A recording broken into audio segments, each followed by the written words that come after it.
बड़ी खुशी की बात है कि मध्य प्रदेश पहला राज्य होगा जहाँ MBBS मतलब मेडिकल की पढ़ाई हम इस साल हिंदी में प्रारंभ करेंगे। जब दुनिया का हर एक देश अपनी भाषा में पढ़ाई करता है तो हम अंग्रेजी के गुलाम क्यों बने। हमारे मध्यम वर्गीय गरीब परिवारों के बच्चे, गांव से आने वाले बच्चे ये अंग्रेजी नहीं जानते, इसलिए एक टैलेंट होने के बाद भी इन्फीरियरिटी कॉम्प्लेक्स जैसा रहता है कि अंग्रेजी नहीं आती। अंग्रेजी की बाध्यता नहीं है और हिंदी में भी पढ़ाई की जा सकती है, इसलिए पूरी किताबें हमारी बन रही है।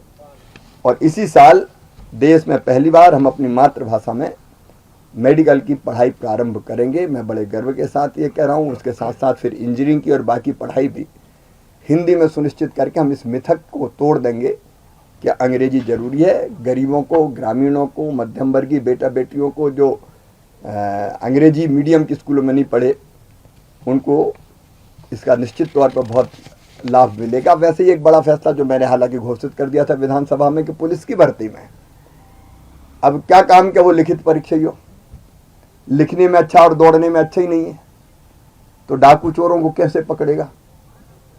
शरीर से भी तो ठीक ठाक होना चाहिए। अब गांव वाले या गरीब घर के लोग जरा ज़्यादा मेहनत कर लेते हैं, ज़्यादा दौड़ लेते हैं, लेकिन सिस्टम कुछ ऐसा बन गया कि बड़े स्कूलों में पढ़े ही लोग आ जाएं।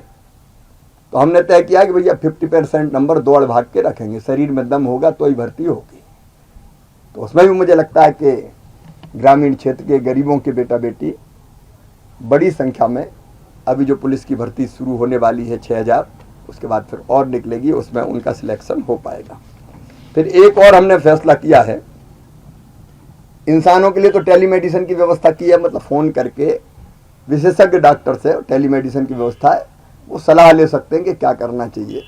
वैसे ही टेलीमेडिसिन हम पशुओं की बीमारी के लिए भी वेटनरी टेलीमेडिसिन की व्यवस्था की जाएगी। एक नंबर, वहाँ डॉक्टर बैठेंगे और किसी गांव से किसी ने कहा कि मेरी गाय बीमार है और बीमारी की ये लक्षण है, तो उसी के आधार पर फ़ोन पर ही सलाह दी जा सकेगी कि गाय की ये दवाई है।